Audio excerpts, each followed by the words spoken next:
Hey everyone! In this video, I'll show you how to create a brand new scene in Godot engine. Whether you're adding a new level, dungeon, or menu, this is one of the most important skills you'll need. In Godot, everything is built with scenes. A scene can be a level, a character, a dungeon, or even a single UI button. Scenes are reusable, modular, and super powerful.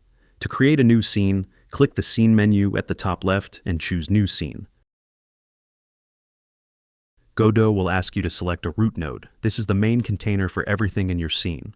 For most levels or dungeons, choose Node 2D for 2D games, or Node 3D for 3D games. If you're making UI, pick Control instead. Now, press Ctrl+S or click Save Scene. Give it a clear name like level_1.tscn and save it inside your project folder. You can now add child nodes like tile maps, sprites, enemies, or props. Right-click the root node, select Add Child Node, and start building. Once saved, this scene can be loaded from another scene or set as your main level. That's how you add new levels or dungeons to your game. And that's it! You've just created a new scene in Godot. Like the video if it helped, and subscribe for more Godot tutorials.